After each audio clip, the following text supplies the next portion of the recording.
Some theories not only raise questions, but crumble the very structure of answers. They do not try to explain the world as it is, but unravel the scaffolding that sustains reality. What if everything you see exists only because you believe it exists? What if time does not pass? What if your thoughts are not really yours, but echoes that bounce in a meaningless universe? They're not just ideas to entertain you at 2 a.m. They are traps disguised as doors of knowledge that do not open but still attract you. In the next 2 hours, we will explore 25 paradoxes and completely new theories, each carefully crafted to make your perception stop and question itself. Some may never abandon you. Others will only make sense when you stop trying to understand them. So lie down, lower your guard, and prepare to walk the edge between sense and something much stranger. Imagine a mirror that does not wait for you, one that does not passively reflect your image when you place yourself in front of it, but one that already contains your reflection before you arrive, even before you decide to look. It reflects your intention, not your presence, your gaze, not your body. And this is not a metaphor. It is a theoretical framework of how reality could work. Think about it. When you look in a normal mirror, you expect it to show you what it is. But what if your perception of yourself at that moment, the posture you expect, the state of mind you are in, even the way your hair falls, is subtly altered by what you think you will see at the moment you anticipate your reflection? The brain already builds an image, not because the mirror shows it, but because you believe it will. So, who is reflecting, the glass or your mind? Now, give that idea more thought. What if the mirror never shows you in real time, but always a fraction of a second before, a projection of who you think you are instead of who you really are? Neuroscience already shows us that our brains record events with a slight delay, compensating by predicting outcomes so the world seems perfect. Your sense of now is already a well-orchestrated illusion. So if your brain is storing reality, then your reflection, your sense of self, could be based more on prediction than perception. This opens the door to a more disturbing possibility, that every time you see yourself, you are seeing a version of you that does not exist, a preloaded idea of yourself based on expectations, emotions, and subconscious biases. It is not a reflection. It is a ghost generated by anticipation. And this is where things fracture even more deeply. What if this phenomenon did not only apply to mirrors, but to other people? What if every time someone looks at you, they do not see you, but the reflection they have prepared in advance, a reflected self not based on your actions, but on their predictions of your actions? We believe that we walk through life as a unified identity, but perhaps we are a collage of pre-reflections, snapshots imagined by others again and again. In this theory, we never really get anywhere. We are always slightly behind the version of ourselves that others have already perceived. Just as the mirror reflects before we look, society sees a version of ourselves even before we act. And yet, here is the twist. What if you were the mirror? What if your thoughts, opinions, identity, and even your sense of being are not yours at all, but reflections of everything around you? What you think you are may simply be what others have convinced you to see. You do not have a reflection. You are one. If everything you perceive is shaped by your or someone else's expectations, then where is the original self? Does such a thing even exist? Or are we all just mirrors endlessly bouncing distorted light between us, chasing a version of ourselves that never existed in the first place? In quantum mechanics, there is a strange principle. Observation changes the observed. Particles behave differently when they are measured. Reality does not choose a state until it is observed. If you are both the observer and the observed, what is your reflection? It is not a philosophical puzzle. It is a feedback loop. You reflect what you expect to see, then you believe what you have reflected, then you act according to that belief, then others observe, and their perception bounces back to you, reinforcing the original illusion. It is an infinite loop, and, therefore, the paradox. If each reflection precedes the moment, and each identity is just a mirror of mirrors, then when, if ever, do you really get to your own life? Or are you always one step behind the reflection, chasing something that never existed to begin with? Subscribe if that question has left a crack in your perception. because this is just the beginning. You wake up, brush your teeth, make your coffee. The cup is exactly where you left it. The walls have not moved. Gravity is reliable. The world you assume remains still when you're not looking. But what if that is just part of the illusion? What if reality is not only changing, but constantly rewritten, editing the past, the present, and even the rules you use to define it? Imagine reality as a document. Each moment is a paragraph, and your mind is the cursor. You believe in the previous sentences. The memories are fixed, but what if they are not? What if every time you look back, reality silently rewrites one or two details, just enough so that you do not notice, but enough to subtly shape your perception of the present? There are theories in cognitive science that suggest memory is not a retrieval process, but reconstruction. You do not take memories out of chest. You reconstruct them at the moment, influenced by emotions, current beliefs, and even the suggestions of others. The past you remember is not the past that was. It is the past that gives meaning to your present. Now extend this idea beyond the mind. Imagine that the universe behaves similarly, not as a fixed record, but as a self-editing narrative. The laws of physics may have changed slightly recently, but you would not notice because your brain and your history have been updated to match the latest version. It is like a software patch applied in the middle of the simulation. You continue to function normally without realizing that the ground beneath you has shifted, that all the rules, all the laws, all the memories have been recalibrated in sync, so there's no visible break in continuity, a perfect addition. This theory becomes more disturbing when quantum uncertainty is considered. The famous double-slit experiment tells us that particles exist in a state of probability until observed. But what if that principle was extended not only to particles, but to reality itself? Unobserved moments could be indeterminate, fluid, waiting to collapse into a version that aligns with your evolving narrative, which leads us to the question of who is doing the editing. Is it you, your subconscious, that shapes the world in a way that reinforces your beliefs? Is it the collective consciousness, or is there something deeper, a system, a mechanism that rewrites existence as a story that constantly rewrites its own plot to remain coherent? And here is the darkest angle of all. What if some additions went wrong? You enter a room and feel strange, as if something does not fit. The colors seem slightly wrong. You're sure the chair was on the left yesterday, not on the right. You shake off the idea, a lapse of memory, perhaps, but what if that moment is a failure in the editing, a corner of reality that has not been rejoined correctly? Some people call these Mandela Effects, shared false memories that defy logic. But if this paradox has weight, it is not about memory errors, but moments in which the editing was not clean enough and you almost noticed how reality changed under your feet. This leads us to an impossible final question. If reality self-edits, what was the original version? Was there ever, or are we trapped in a loop of infinite rewrites, each version overriding the previous one without a trace, except for the persistent feeling that something was different? If that feeling has haunted you, consider this. Maybe it wasn't your mind that changed, maybe it was the world itself. You are aware of your thoughts, of your body, of your place in the world. You can reflect, reason, and recognize yourself in a mirror. But what if all that is just an illusion?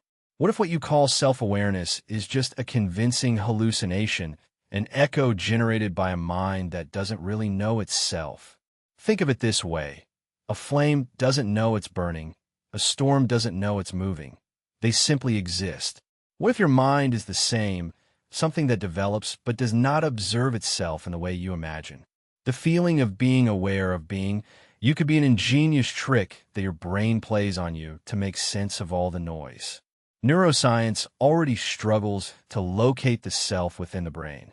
There's no central place where you sit watching the world go by. Instead, there are countless modules that process emotions, language, perception, memory.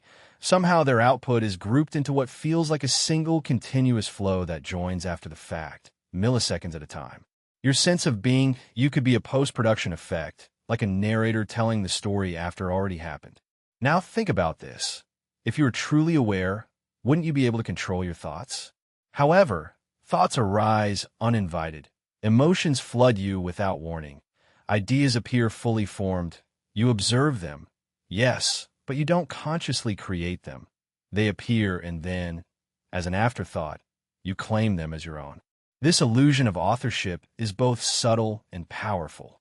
You think, therefore you are, but what if the thought preceded the thinker?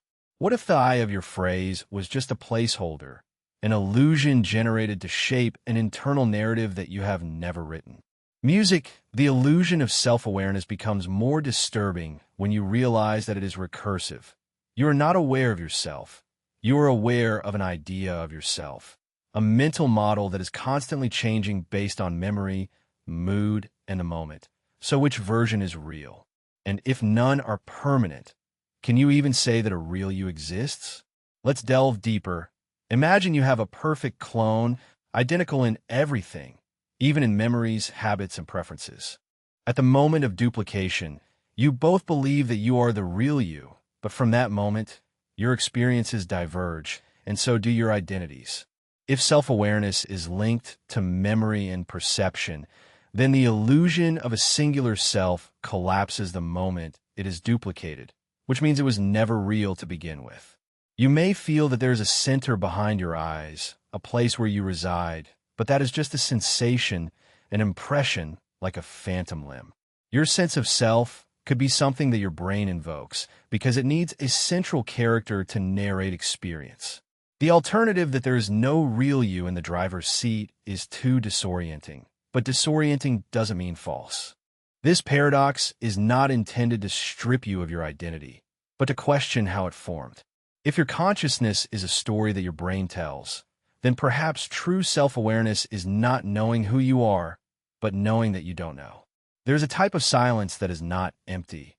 It does not whisper, it screams, not with sound, but with the weight of everything unsaid. It is the silence after an argument, when the air crackles with words that have not been spoken, the silence in a room that was previously full of laughter, the silence within your own mind when you ask yourself a question too big to answer. And here's the paradox. What if the strongest truths that exist are not spoken aloud, but live within the silence itself? Think about this. Most of your thoughts are just noise, internal dialogue that tries to label, categorize, control, but beneath that noise there's a space, a void, and when you stare at it long enough, it begins to stare back. This is where silence becomes strange indeed. In meditation, seekers try to reach this space, not to escape thoughts, but to witness what is beneath them. And often, in those moments of deep stillness, something terrifying happens. You realize that there may not be a you behind the thoughts, that the voice that narrates your life is not really you, but just a script, a reflection. And when that voice goes silent, you are left with nothing, but here's the twist.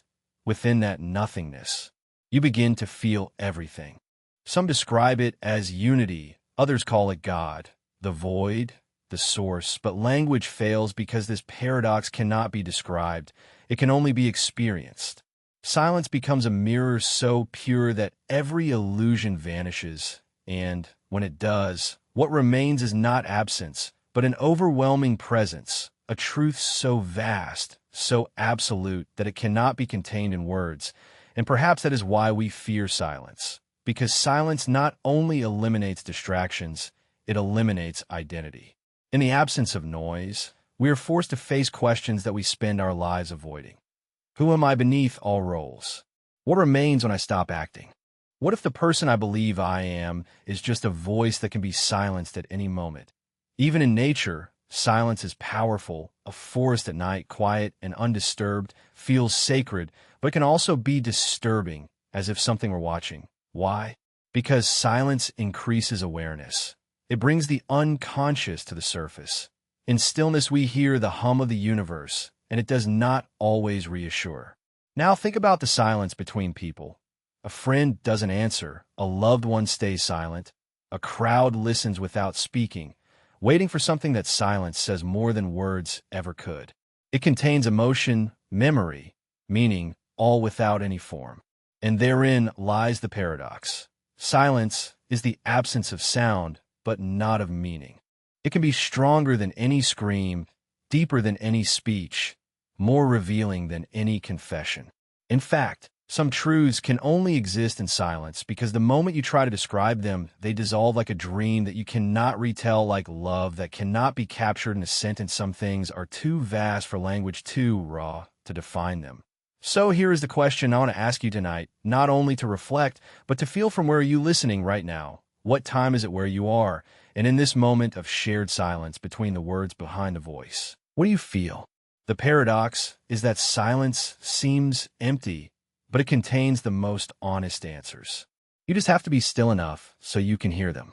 Time is supposed to flow from the past to the present into the future, linear and measurable, reliable seconds that turn into minutes, minutes that turn into hours, and the world moves forward with each passing heartbeat. But what if that flow is just a trick of perception? What if time as you experience it doesn't really move and never has? Do you perceive the paradox of time? It's not about clocks or calendars. It's about your experience of now. You are always in the present moment. You have never really been in the past, nor in the future. When you remember it, it happens now. When you imagine it, it happens now. The time for you extends infinitely, but only within the strange, unique space of the present. So, what does time really exist? Physicists have known for a while that time is not as rigid as it seems. Einstein showed us that time curves and warps with gravity and that simultaneity is relative. What is happening now for you may not be happening now for another person who is moving at a different speed or who is in a different part of the universe. There is no universal now. That alone should shatter everything you think you know, but let's delve deeper. When you remember something, your brain reactivates the original neuronal pattern as if the event were happening again. Not a repetition, but a reconstruction.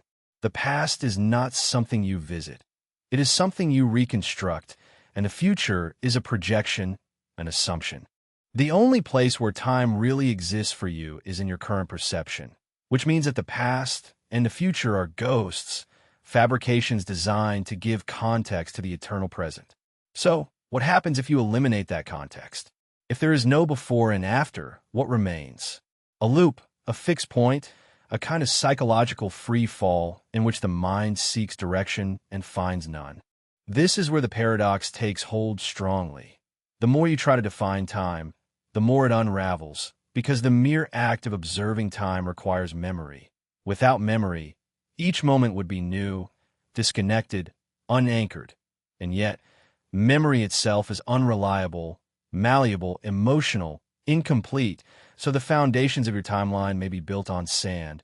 But here is the truly disturbing thought. What if all of time already existed? What if every moment, your birth, your last breath, this precise second, were all suspended in space-time like pages of a book already written? You are not moving through time. You are experiencing individual frames of a vast, still real, in your mind, like a projector plays one frame at a time, creating the illusion of movement. The present becomes not a fleeting moment, but a focus that illuminates a fixed part of a story already told. From this point of view, there is no beginning or end, just a tapestry of now, and your consciousness skating through them like a needle on a record. The time that extends to nowhere is not broken. It never moved to begin with.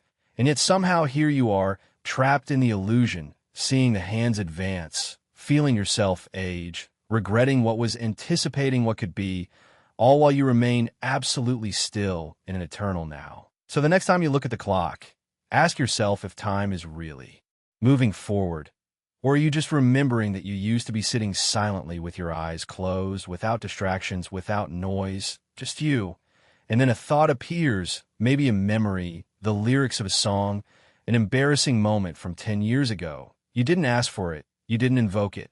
It just arrived uninvited. This is the paradox of the mind that thinks without permission. You think you're the thinker, you think you are in control, but if that is true, why can't you stop thinking?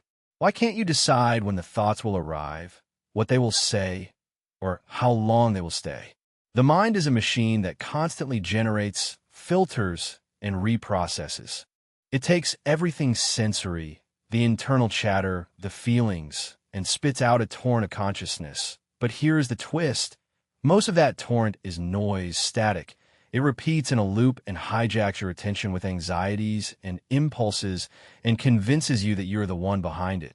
But it is not so. You're seeing it happen. You're witnessing the thoughts, but you have not created them, not consciously. The mind thinks as the heart beats, automatically, involuntarily, and yet you identify with it. You say, I am angry. When in reality, an angry thought has passed through your consciousness. You say, I am a failure. When in reality, that thought has arisen without your permission, wrapped in fear, resonating from a past that you have not asked to inherit. So then, what are you really if thoughts appear on their own, if emotions erupt without warning, if mental images arise without intention? Then who or what is the witness of all this is where the paradox sharpens. The more you observe your thoughts, the more you realize that you do not control them. And if you're not your thoughts or your emotions, then what remains? A stillness, an observer, a presence behind the noise. It has no name or form, but it is there. It has always been there. You just forgot to notice it. Most people spend their lives inside the mind. Stories in which they live, rehearsed discussions, traumas they repeat, desires they pursue, but none of that is you. It is a theater projected on your consciousness. The mind, like a compulsive narrator, never stops, and you, the audience, confuse the story with the self. You can prove it. Try to sit without distractions for just 5 minutes. Observe every thought that arises. Do not judge them. Do not follow them. Just observe them. You will discover that thoughts arrive without warning and leave without control, and that some are not kind, some are absurd, some are dark. If you were your thoughts, you would have to claim all of them, but you don't. Deep down you know that you have not asked for them, and that is the truth. Most never dare to face it. You are not your thoughts, you are not your mind. You are the space in which everything appears. The mind thinks without permission because it was never conceived to be controlled, but to be observed as the time that passes through the sky. You are not the storm, you are the sky. So the next time your mind tells you stories, ask yourself, have I chosen this thought, or has it chosen me? And if you haven't chosen it, maybe it's time to stop believing it. Reality seems solid. It feels stable. You assume that the moon hangs in the sky even when no one looks up, that the tree in your backyard continues to sway in the wind, whether you're home or not. But what if that is not true? What if reality does not exist independently until something observes it? This is the paradox at the heart of quantum mechanics, and it is not science fiction. It is disturbingly known as the observer effect. At subatomic levels, particles do not have defined positions or velocities until they are measured. They exist in superposition, a diffuse cloud of probabilities. Only when you look, when you observe, is when they take shape.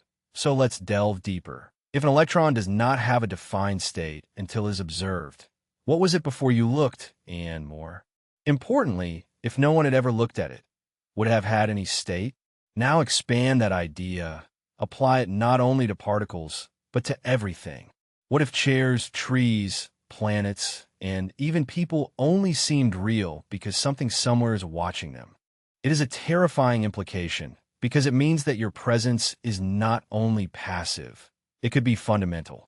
Consciousness could be the engine that collapses the fog of probability into the world we see. Without it, the universe could remain in a silent and undefined state, without sound, without form, without time, only potential. And yet, here is the twist. If consciousness creates reality by observing it, then who created you if your own brain only forms through observable processes, but your consciousness is required to observe those processes? You are trapped in a loop, a paradox in which the observer and the observed depend on each other to exist. It is the cosmic version of a mirror that reflects itself, but it does not stop there. Philosophers have played with this idea for centuries, long before quantum physics confirmed its disturbing logic. Bishop Berkeley once proposed that to be is to be perceived. If no one sees a tree fall in the forest, it literally makes no noise or falls, because the event only has meaning within the framework of perception, and now modern science echoes that same disturbing refrain. Experiments such as the double slit demonstrate that particles behave differently when observed, not in a metaphorical sense, but literally, as if consciousness altered the rules, as if the universe hid secrets until someone discovers them. So what does that make you? A participant, a creator, a flaw in a reality that should not exist until it's stared at? And what does it say about the world when you're asleep, unconscious, or completely absent? Does it disappear or persist because someone, somewhere, is still watching? You may think you are small, just a mind among billions, but this paradox whispers something stranger. Maybe it is your observation that gives rise to the world. Maybe all this light, color, movement, time is only real because you noticed it. So when you close your eyes, what disappears? And when you open them again, what exactly is it that you just brought into existence? Have you ever sat alone in absolute silence, without voices, without movement, without any sound, just to hear something unmistakable, not with your ears, but from somewhere deeper, a whisper behind your thoughts, a presence in the silence, a voice that is not entirely yours, and yet speaks in the language of your soul? This is the paradox of the voice that speaks in total silence, in moments of stillness, when the noise of the world fades and something else begins to emerge. Not thoughts in the usual sense, no chatter, no plans, but something quieter, wiser, as if there were a second self buried under the noise, patiently waiting for you to stop running. You could call it intuition, a hunch, inner guidance, a spiritual signal, but the truth is that it doesn't need a name. It is the voice that speaks when all others are silent, the one that does not argue, does not shout, simply knows. But here is the strange thing. It only seems to exist in silence. If you try to listen to it while in a hurry, distracted, it disappears. It hides behind the volume of everyday life. The more noise you introduce, the more this inner voice fades into static noise. So why? Perhaps it is because this voice does not add to your experience. It is what remains when everything else is stripped away, like the sky behind the clouds. It has always been there, but the clouds demand attention, silence requires presence. And however, there is something disturbing about this, because if the deepest truths are only accessible in silence, then most people never hear them. Most people are too busy talking, thinking, reacting to really listen, and some may spend their whole lives confusing noise with knowledge and silence with emptiness. But silence is not empty. It is full, overflowing. The paradox is that silence is not the absence of sound. It is the presence of something beyond, a space where the self and the world momentarily dissolve into something more honest, a place where if you dare to listen, you can hear the clearest message of all. You're not broken. You are just buried under expectations, roles, fears. The voice in the silence does not need to convince you. It simply reminds you that you were complete before the noise, that you still are, but how to distinguish between this inner voice and simple mental noise? There is the trick. One voice demands answers. The other only asks you to feel the truth. One is urgent. The other is calm. One drags you into identity, history, and regret. The other invites you to stillness. And here's the most disturbing twist of all. That silent voice could be your true self, not the version of yourself that is busy, stressed, or in fear, but the you that existed before you learned to be, before language, before memory, before thought, a self that does not speak with words, but with presence. So the next time you find yourself in silence, don't rush to fill it. Wait, let the silence spread, let it become uncomfortable, and then listen. You may hear the truest thing you have ever known, said not aloud, but from the center of your being. Stand in front of a mirror, look at yourself long enough, and something strange will begin to happen. Not to the reflection, but to you. The more you look at it, the more unfamiliar your own face will become, as if the image that looks back at you is not limited to imitating you, but to studying you, to knowing you, to remembering you. This is the paradox of the mirror that remembers.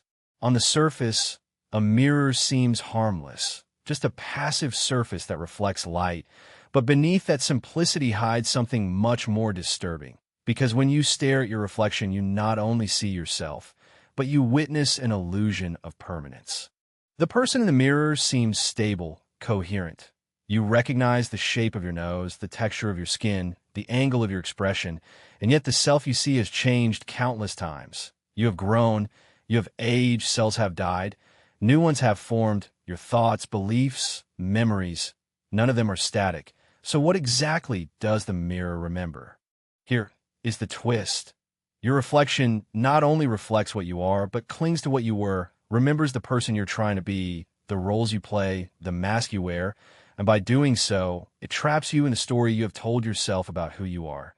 Every time you look at that glass, you reinforce the idea that this is me, that face, that identity, that version. But what if you have changed and the mirror has not caught up? What if the reflection lies?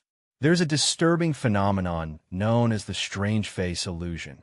When people stare at their reflection for long periods, especially in low light, the face begins to distort, melt, deform, and become unrecognizable. Some even see strangers, monsters, or people who died long ago. The brain, deprived of new visual stimuli, begins to hallucinate, revealing how fragile your perception of yourself really is, and that raises a disturbing possibility. What if the mirror is less a reflection of reality and more a window to your assumptions? The paradox deepens when you consider memory. We tend to believe that we remember ourselves accurately, that we know who we have been. But like a mirror, memory distorts, filters, edits, builds a narrative. So when you look in the mirror, you not only see your current self, but you project a story of who you think you have always been. But what if that story is wrong? What if the mirror remembers someone you have matured from, someone you're no longer but still feel obligated to be? The reflection becomes a ghost of yourself, a reminder not of who you are, but of who you should be. It traps you in yesterday. So the next time you look in the mirror, ask yourself, is this really me, or is it just the version of me that I have agreed to remember? Because maybe, just maybe, the reflection is watching in silence, recording every moment in which you have doubted, denied, or defined yourself. And when you return to it, it returns that perfectly preserved version to you. A mirror never forgets, but that doesn't mean it tells the truth. Have you ever longed for a place you have never been, felt a strange attraction to a city you have never walked through, a coast you have never seen, or a street that only exists in dreams? This is the paradox of places you have never been but long for with a silent pain, as if your heart remembers what your life has never touched. You can't explain it. A photo, a smell, a type of weather, and suddenly you are invaded by nostalgia for a place where your body has never been. How is it possible? How can you miss a place that has never been part of your history? Some call it déjà vu. Others call it memories of past lives, ancestral echo, or genetic memory. But no explanation captures the disturbing familiarity of longing for a home that does not exist in your conscious past, a home that whispers through intuition, not experience. It feels like something ancient, like remembering a dream you didn't know you had. But what if the feeling is not from the past, but from the future? Some thinkers believe that time does not flow linearly, not in the way we perceive it. From that point of view, your consciousness could be brushing against future memories or parallel timelines. That strange nostalgia could be the echo of an unlived life, a path you did not choose, but that still lives in the hidden corners of possibility, a version of you that did go to that place, that stood on that street, that left a piece of herself behind, and somehow you're remembering it. Or maybe it's not your memory at all.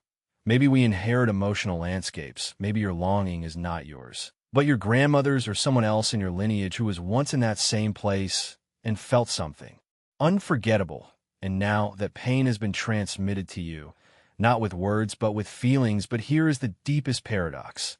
Those places you have never been may not exist in space, but in you, they can be metaphors, symbols, representations of states of being, freedom, security, belonging, wonder. What you lack is not a place, but a version of yourself that you have not yet found. The place is a container, and your longing is the message.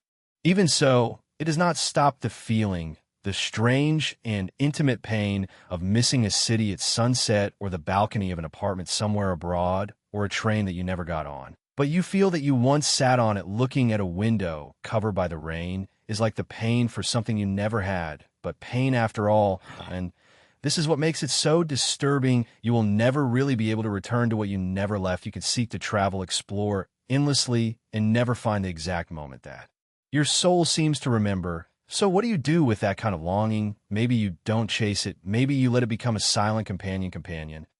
A reminder that not all parts of you are tied to what has happened. Some are shaped by what could have happened, by the silent dreams of your deepest mind. And in that way, the places you miss, those you have never been to, could be the truest parts of who you are, not tied to maps or memories, but to feeling, to wondering, to a home, not as a point on a compass, but as a space within you that is still waiting to be reached. You wake up and feel yourself. Same name, same memories, same body, more or less, but what if that is just the illusion? What if every night, while you sleep, the self that you were dies, and what awakens is a stranger who wears your memories like borrowed clothes? This is the paradox of the stranger you will become tomorrow. We like to think of the self as something constant, a thread that extends uninterruptedly through time, but that is not entirely true. Every 7 years, almost all the cells in your body have been replaced. Your thoughts change, your emotions evolve, your opinions change. The person you were a decade ago may seem familiar to you, but would they recognize the person you are now? Would they agree with your choices, with your values? Would they even like you? And if the answer is maybe not, then who are you really? There is a disturbing truth hidden in our daily routine. We are constantly becoming people we have never met. Tomorrow's version of yourself will look back from a different perspective. They may regret your decisions, they may celebrate them, but in any case, there will be a different consciousness shaped by different moments. So when you say, tomorrow I will do this, who exactly is the I you are talking about? You are making promises in the name of someone who does not yet exist. Even your thoughts, those silent flows that you think are yours, are built from things you have absorbed. Language, the media, memories, moods, even the words you use to describe your feelings, all come from the outside world, and the mind interprets and rearranges them, building a self from fragments. And here is the twist. That construction is never finished. It is in constant renewal. Every second your personality is not fixed. It is a reaction to your environment, to your interactions, to what you learn and unlearn. The stranger you will become tomorrow is forming right now, silently, in your mind. As new ideas settle and old beliefs begin to crumble, we do not notice the change because it is gradual. But one day you come across an old photo or an old message you wrote, and the dissonance is strong. You do not identify with that version of you. Its fears, its dreams, even its handwriting seems strange to you. The self is not a river. It is a constantly changing storm, and yet we cling to the illusion of a stable self. Why? Because identity gives us comfort. It is the anchor to which we cling in a sea of uncertainty. But maybe it is not an anchor. Maybe it is driftwood, something that keeps us afloat as we move, not something that keeps us still. And so we come to the paradox. If you're always becoming someone new, to whom do you owe anything? Are you responsible for the decisions made by your past selves, or are they just ghosts that inhabit your body, long gone, but still shaping your path? Perhaps the deepest challenge of life is learning to know the stranger into which you become again and find the grace to accept them. You are not who you were yesterday. You are not who you will be tomorrow. You are the vanishing point between two versions of yourself, both fading, both unknown, and in that space something beautiful happens. You change.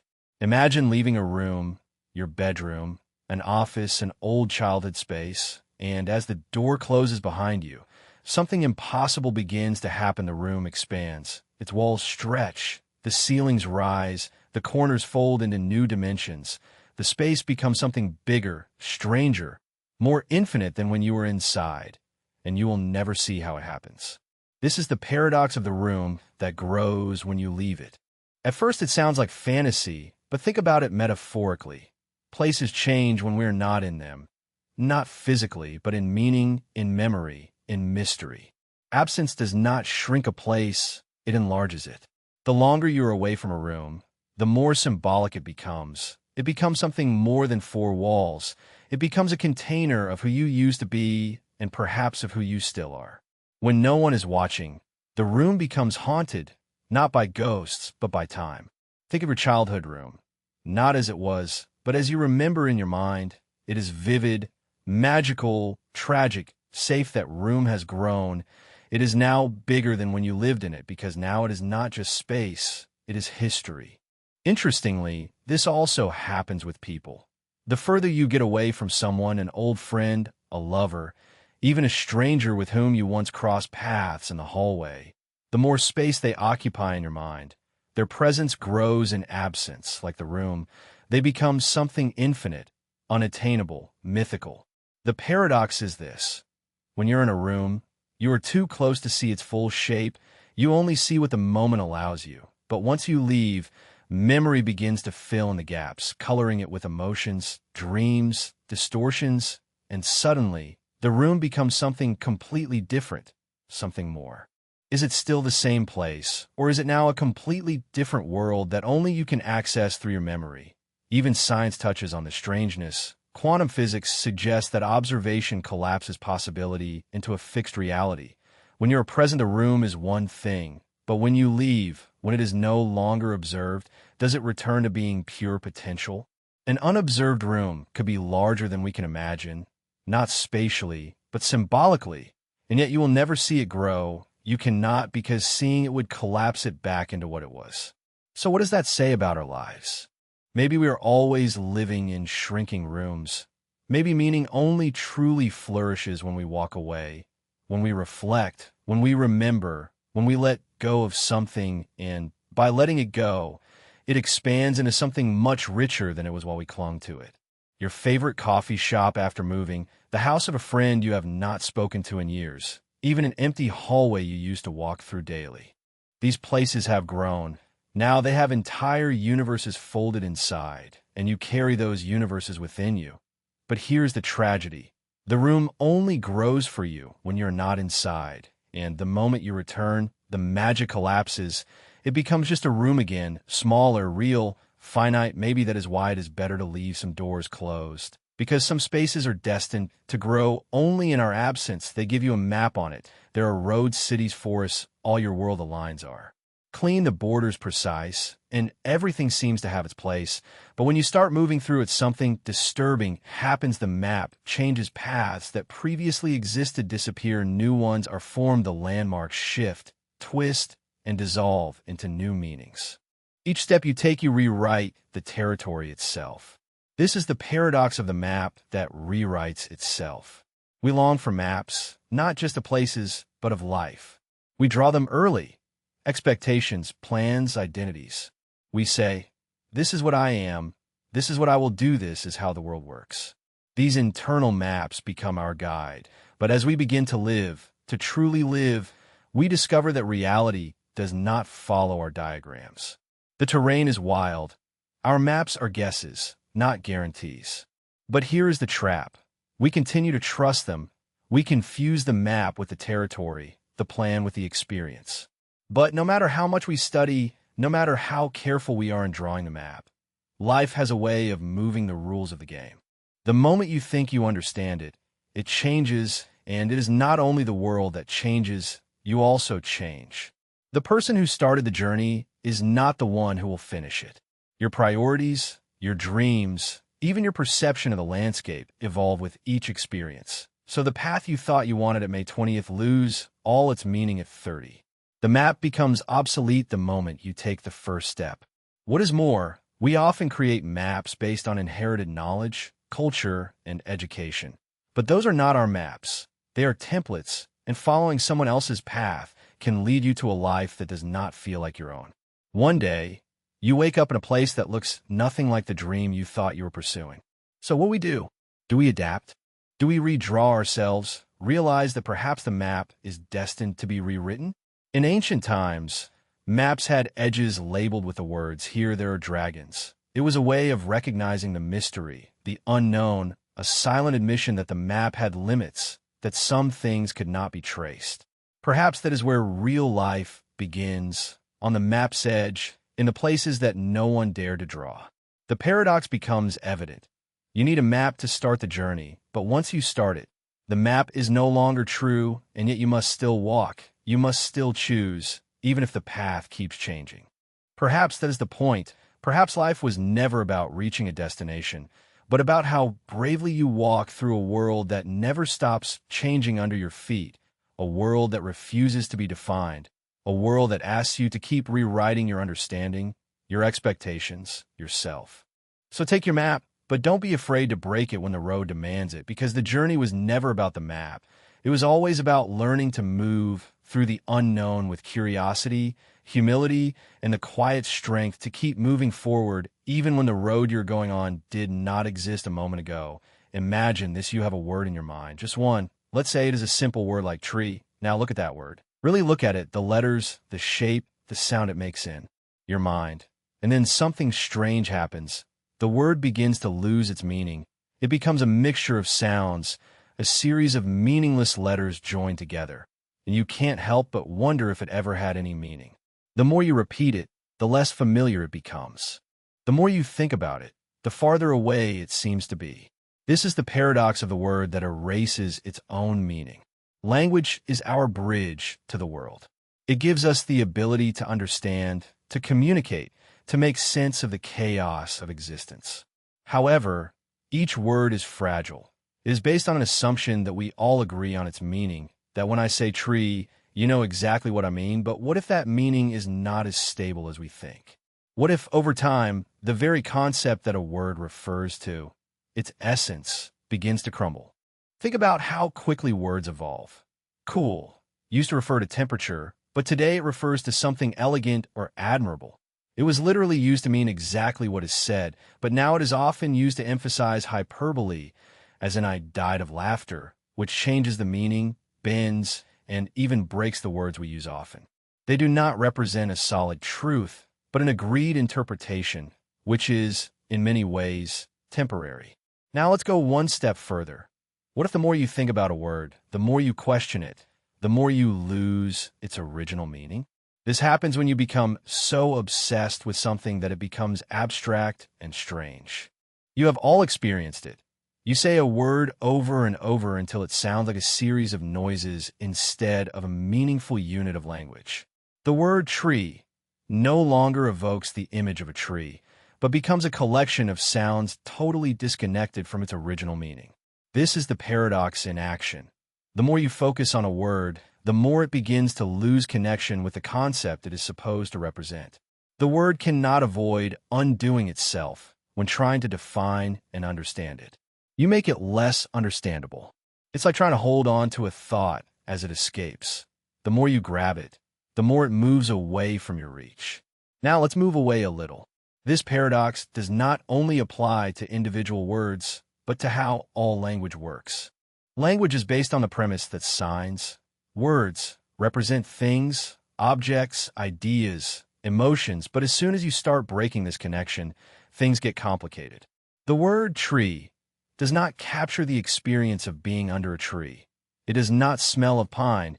It does not hear the rustling of the leaves or feel the bark under your hand. The word is an abstraction, a shadow of the experience. The more you try to isolate and define it, the more the experience itself evaporates. And this is where the paradox deepens.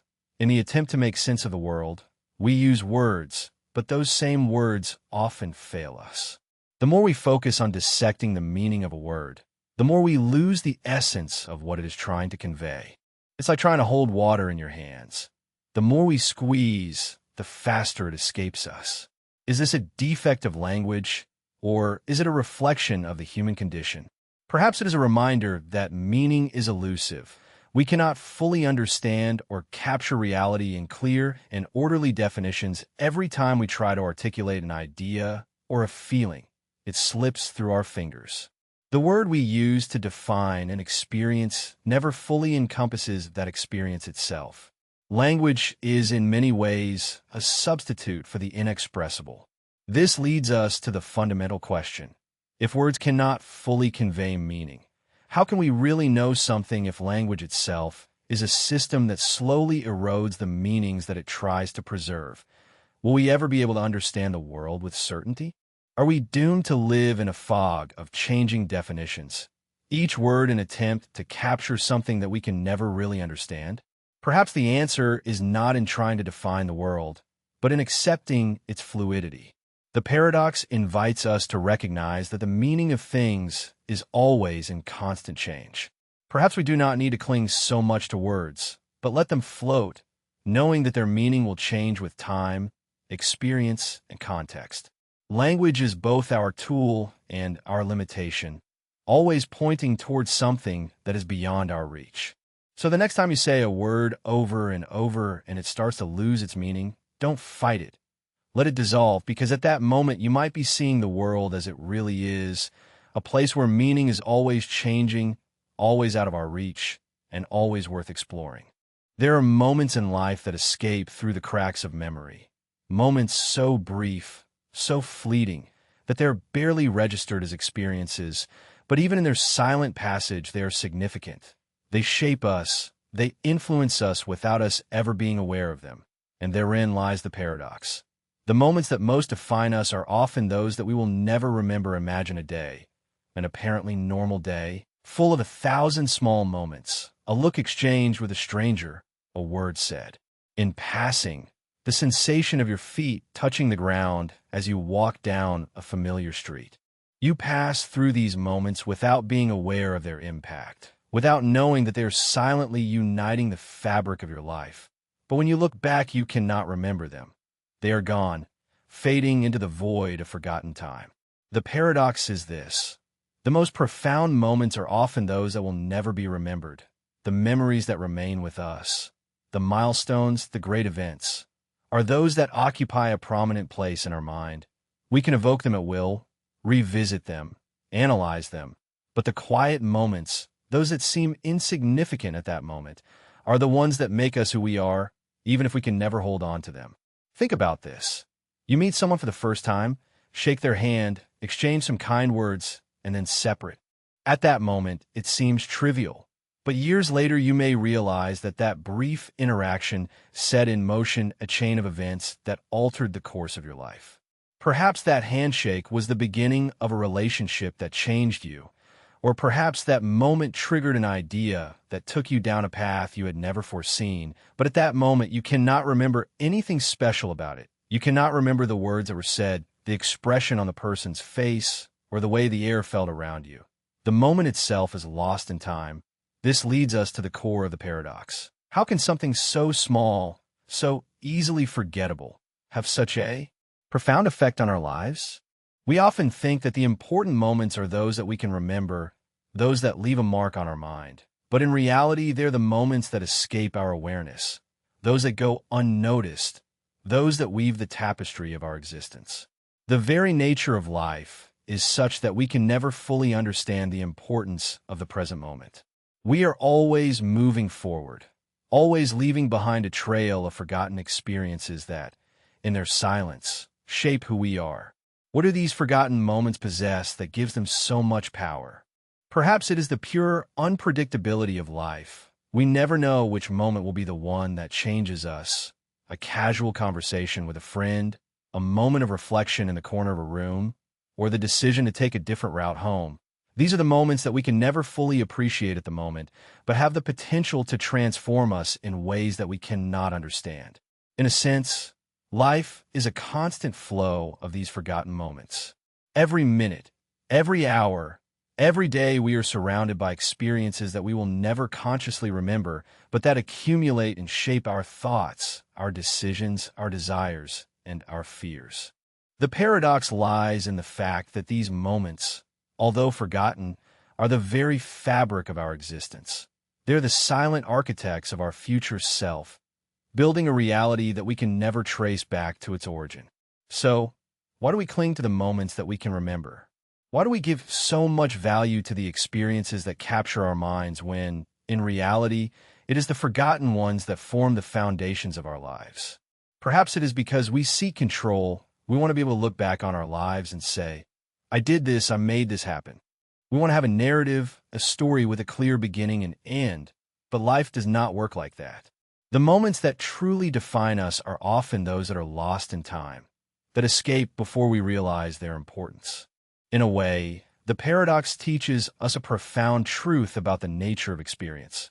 We cannot hold on to everything, Some moments must be let go, fade into the background so that the rest of our lives can unfold. Perhaps this is the beauty of the impermanence of life. We are constantly evolving, constantly changing, even in the moments that we will never remember. So the next time you find yourself in a seemingly insignificant moment, take a step back and appreciate it for what it is, a fleeting fragment of your life, a piece of the puzzle that will never be fully understood, but that will always shape you in ways that you may never fully understand. But how does this paradox work in a deeper sense? We cannot see the future, not in the way we want. There are no clear and defined images of the years to come. There are no guaranteed results.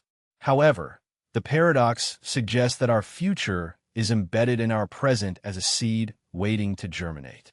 The way we act today, the decisions we make are the seeds that will grow and become the reality we will live tomorrow. In this way, the mirror becomes a tool of introspection that shows us not only who we are, but who we could become if we continue down this path. There is also a deeper and more disturbing question hidden in this paradox. What if the future is already determined, and we are simply acting according to a script that we cannot see? What if our reflection is an echo of a future that has already been set in motion, and the decisions we make today are not really ours, and we cannot control them? This idea confronts the very nature of free will. If the mirror shows a glimpse of the future, is the future already written? Are we simply living in the reflection of an inevitable path on a psychological level? We're constantly projecting ourselves into the future that we imagine what could happen, and we try to prepare for it. But these projections are often based on what we already know about ourselves, the patterns of behavior, the fears, and the dreams that have accompanied us for years. In this sense, the mirror simply reflects those projections. What we see in the mirror is not only who we are today, but a manifestation of our deepest assumptions about who we will be.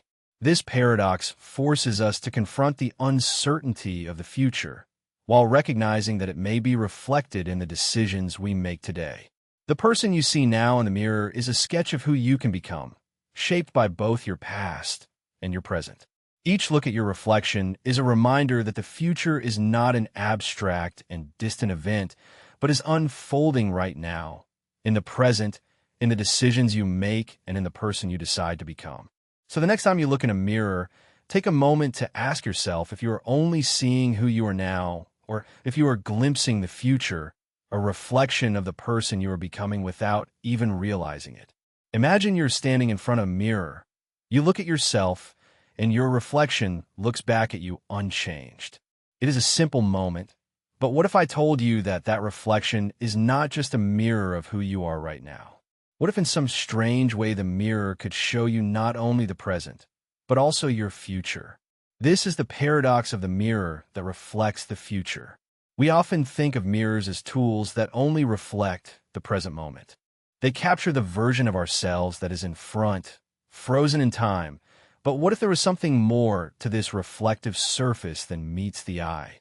What if by looking in the mirror we could see not only who we are, but who we could become? It sounds absurd, but it raises a thought-provoking question. What if the future was already written, hidden in plain sight, in the reflection we see every day? Think of it this way. Mirrors are often related to self-reflection. We look at ourselves in them, and we think about who we are. We review our appearance, our behavior, and sometimes even our soul. In many ways, the mirror is a metaphor for introspection. It forces us to confront the present self, our choices, our habits, our desires. But if we accept that our reflection shows who we are, could it also be revealing who we will become? Could the image in the mirror somehow predict the path ahead, the person we are destined to be? At first glance, this idea seems absurd.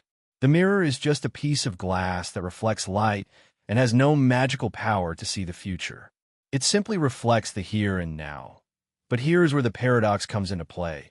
While we believe that the mirror only reflects the present, could it be that the mirror is not limited to the present moment? Could the way we look now in the mirror give us clues about the future? What if our reflection is a snapshot of a life toward which we are already walking, even if we are unaware?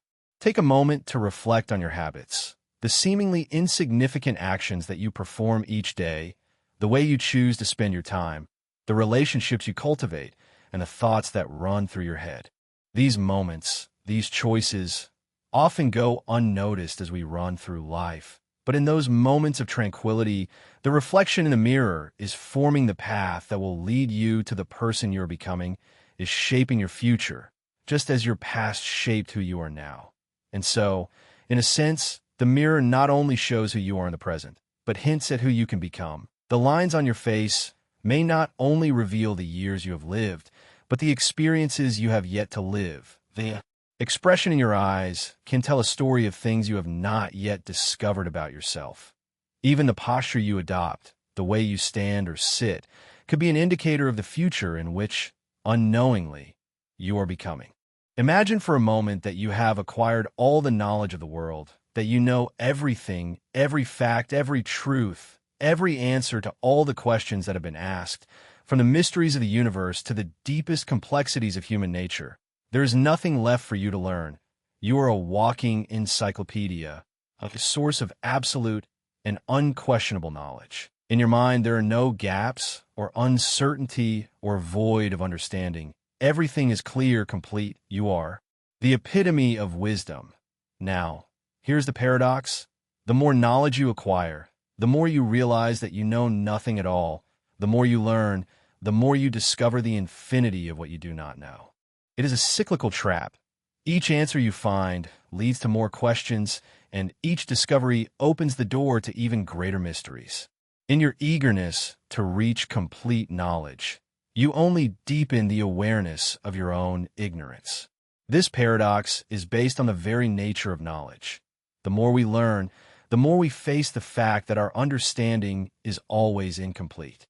The idea of reaching total and absolute knowledge is in itself an illusion.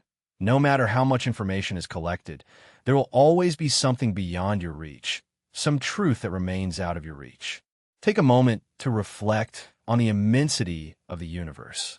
We have made incredible advances in understanding the cosmos, mapping the stars, studying black holes, and exploring distant planets. But even with all our technological advances, there are still entire realms of existence that we can barely understand. The universe seems infinite, and our understanding of it will always be limited. No matter how much knowledge we accumulate, we will never fully understand the full extent of existence. And it is not only the outside world that escapes us. The human mind itself is a mystery without limits. We have spent centuries studying psychology, neurology, and cognition, and we still cannot fully understand how consciousness arises, how thoughts are formed, or how memory works. The more we delve into the human experience, the more we realize that our understanding is plagued with gaps. We know very little about what makes us who we are. The very question of who we are and what it means to be human remains as difficult to answer as ever. The paradox is accentuated when we consider the nature of knowledge itself. We often think of knowledge as a collection of facts, data points that can be learned and stored, but true understanding is not simply about accumulating information, but about establishing connections, seeing patterns, and drawing conclusions that go beyond the surface. The deeper we go, the more layers we discover, and the more we realize that each answer leads to even deeper questions. Knowledge is not a static entity that can be fully reached, but a living and evolving process that grows and changes as we continue to explore, learn, and question. This constant expansion of knowledge leads us to a crucial conclusion. There is no end point. The search for complete knowledge is an endless journey. The more you know, the more you realize that knowledge is not a destination, but a process, a continuous exploration of the unknown. To think that one can ever reach the point of complete understanding is a fallacy. It is the very nature of the universe and of human existence that knowledge is inherently incomplete. At this point, it is important to consider what this means for our sense of certainty. We live in a world that often values certainty, that demands answers to the most complex questions. We are taught to look for solutions, to find clear and definitive explanations for everything. But the paradox of knowledge suggests that certainty is an illusion. The more we look for clear answers, the more we face ambiguity. Each truth we discover only serves to highlight the immensity of what we do not know, and in this immensity there is no definitive answer. So in seeking complete knowledge, we are actually faced with the understanding that we can never know anything completely. This paradox challenges our assumptions about certainty and completeness, invites us to embrace uncertainty, to accept that some questions may never have definitive answers, and to recognize that the search for knowledge does not reach an end point, but to continuously evolve and expand our understanding of the world. Perhaps the deepest lesson of this paradox is that true wisdom does not reside in having all the answers, but in recognizing the limits of our understanding. It resides in accepting that knowledge is a journey, not a destination. The more we know, the more we realize how much remains to be discovered. And in that discovery, we find the beauty and mystery of existence. So the next time you feel the need to seek complete knowledge, take a step back and recognize the paradox. The more you learn, the less you really know. Accept the uncertainty and let it guide you on the infinite journey of exploration, because it is in the search itself where the true value of knowledge is found. Imagine that you are at a crossroads in your life, facing two paths before you. The decision seems simple at first. Take the path on the left or the one on the right. You weigh your options, deliberate on the consequences of each choice, and finally, you make a decision. You feel that you have exercised your free will, that you have made an independent decision, solely and exclusively yours. But here is the paradox. What if that very act of choosing is part of a cycle over which you have no control? What if your free will is not as free as you think, but rather an illusion created by the very conditions that influence your decisions? This is the paradox of the infinite loop of free will. At first glance, the idea of free will seems to be the essence of human agency. We pride ourselves on the ability to make decisions that reflect our desires, our values, and our thoughts. It is fundamental to our sense of individuality, our belief that we control our own destiny. But the more we delve into this concept, the more difficult it becomes to grasp. The paradox begins to reveal itself when we ask ourselves if our choices are determined by external factors, our environment, our education, our biology. Are we really free to choose, or are we simply responding to these factors like puppets on invisible strings? Think about how your past experiences determine the decisions you make today. Every thought, every belief, every habit you have is the product of countless factors that have influenced you over the years. Your education, your culture, your training, and even your genetics play a role in shaping the person you are. Each of these elements is a small gear in the machine of your decision-making process. When you choose a path, how much of that choice is really yours, or are you simply following the script that all these influences have written for you? Even when we believe that we are making decisions that reflect our deepest desires, we are still influenced by these external factors. Think about the last time you made an important decision. Perhaps you chose a career, moved to a new city, or started a relationship. It seemed like an independent and free choice, but when you reflect on it, you realize that many motivations behind that decision were shaped by factors beyond your immediate control. Your family's expectations, social pressures, or even subconscious biases influence the path you took. In this sense, your supposed free will is simply a byproduct of influences that extend far beyond your consciousness. This leads us to a deeper, more disturbing aspect of the paradox. The idea that even the perception of free will is influenced by the very systems that limit us. We think of free will as a moment of personal sovereignty in which we can freely choose without interference. But what if the moment of choice itself is an illusion carefully constructed by our conditioning? What if we are not truly free to choose, but simply repeat a predetermined set of responses based on our past experiences and environment? As this paradox unfolds, it becomes clear that free will and determinism are not opposing forces, but two sides of the same coin. The decisions we make are determined by the infinite loop of past experiences, but those decisions still seem free because we have no direct awareness of the forces at work. It is a paradoxical dance. Our decisions are both free and determined, trapped in an eternal loop. But there is another layer to this paradox, one that challenges the very foundations of how we understand choice. Imagine that the illusion of free will is not just a consequence of our environment or past, but necessary for our survival. If we were fully aware of how our decisions are determined by external forces, we might be paralyzed by realizing that we are not in control. The feeling of freedom, the ability to believe that we are making independent decisions, is what allows us to function in the world. It is the illusion that gives us the motivation to act, to move forward in life, and to believe that we have power over our future. However, this very illusion of free will is what keeps us trapped. We continue to make decisions based on the belief that we are in control, even when the forces around us shape our choices in ways we cannot see. The more we strive for control, the more trapped we are in the infinite loop of free will. The paradox is that the desire for true freedom only reinforces our enslavement to the very systems that limit our options. The infinite loop of free will is not just a philosophical concept, but unfolds in our daily lives.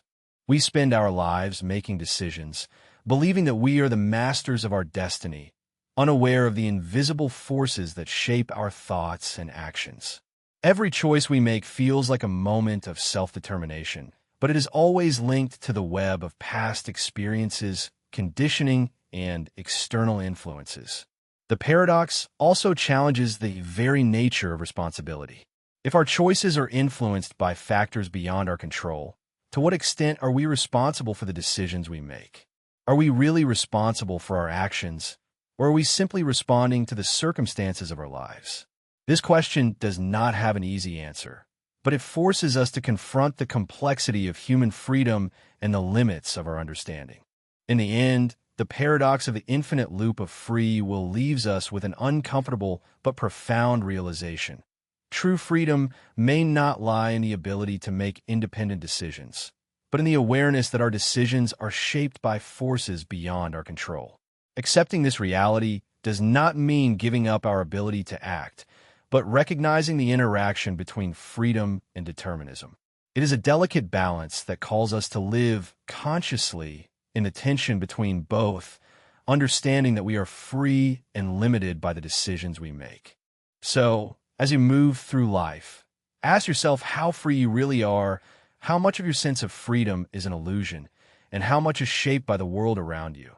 And, most importantly, how you will live with the knowledge that your free will may not be as free as you think at this very moment. While you read these words, you may feel a sense of control over your thoughts, your actions, and your decisions. You may believe that the decisions you make are entirely your own, shaped by your desires, your experiences, and your reasoning. Your hand moves according to what you choose.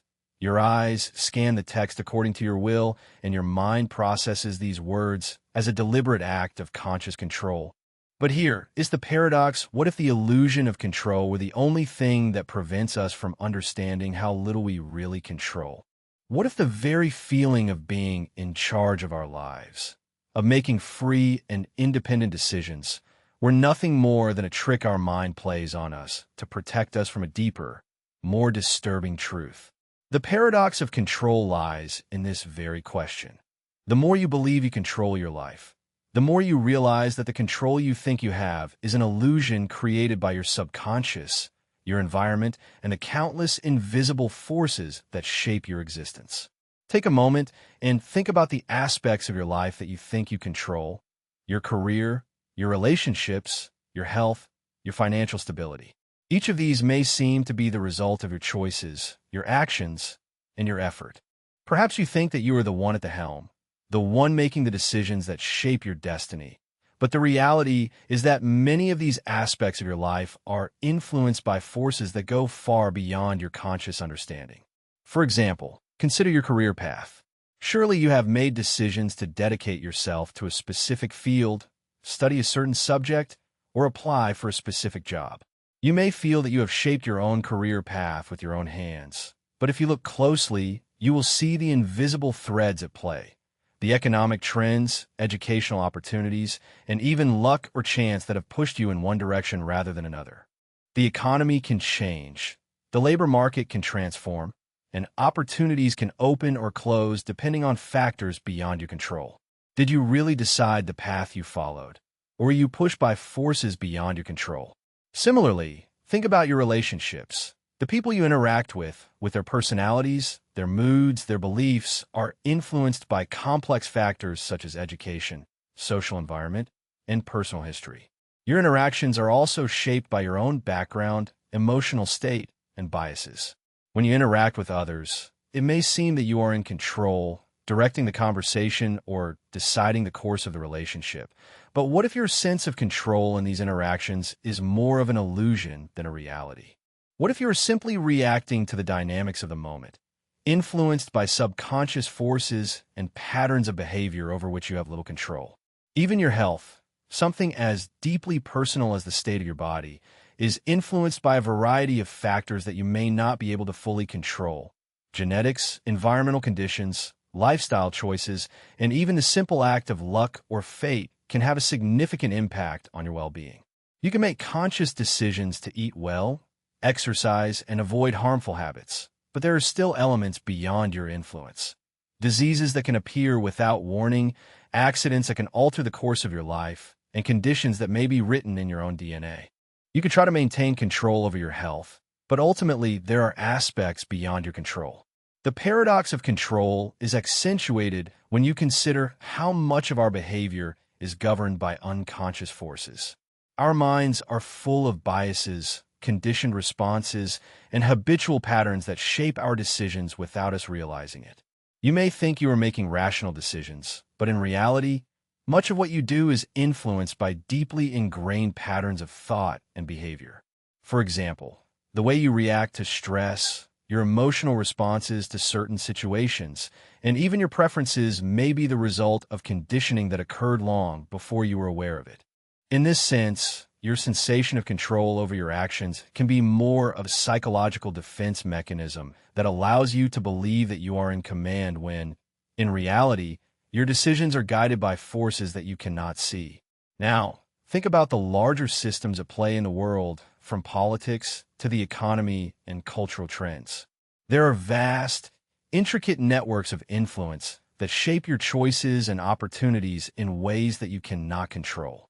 The air you breathe, the technology you use, the laws that govern your behavior, all are external forces that affect your daily life. You can make decisions within the system, but the system itself is beyond your control. In this way, the illusion of control persists as you navigate the world, but it is not true freedom. You are constantly reacting to the larger forces around you, and your choices are shaped by the structures in which you live. The paradox, then, is this: to function and thrive in the world, you must believe that you are in control, even though the control you feel is not entirely yours. Your sense of agency is a necessary illusion, a construction of the mind that allows you to navigate the complexities of life. Without this belief, you might feel powerless, lost, or overwhelmed by the immensity of forces beyond your control. The belief in control is what gives us the confidence to act, make decisions, and move forward. Without it, we could find ourselves paralyzed, unable to act because we perceive ourselves as powerless. But the more we examine this illusion, the more we begin to see the cracks in its foundations. We realize that control is not absolute, but rather a delicate balance between what we can influence and what we cannot. It is a dynamic relationship in which we constantly negotiate our sense of agency, with the understanding that much of our lives is shaped by forces beyond our awareness. Ultimately, the paradox of control invites us to reflect on the nature of power and agency.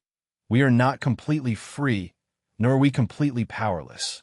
We live in a world in which we must find a way to exert our influence, while recognizing the forces that shape our lives. True wisdom perhaps lies in recognizing the limits of our control and finding peace in the tension between action and surrender. So the next time you feel you are in total control of your life, take a step back and ask yourself how much of this control is really mine and how much is shaped by forces beyond my understanding, and in that recognition, find the freedom to act with a deeper awareness of the illusion at play. Imagine this. You wake up to a new day. You look in a mirror feeling the passage of time in your bones. You have aged. Your body changes with each breath. Your thoughts move through their own processes and your environment is in a state of constant change. The world is always in motion, never still.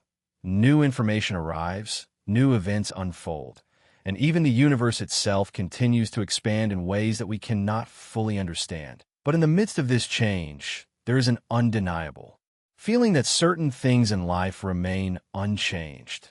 The sun rises and sets, the seasons change, and in many ways, life follows a familiar rhythm. At first glance, the contradiction seems clear. Change and stagnation, two forces pulling in opposite directions. However, this paradox suggests something much deeper. Both change and stagnation are inseparable, occur simultaneously, and form a fundamental aspect of existence itself. Let's analyze this further. Think about your own life.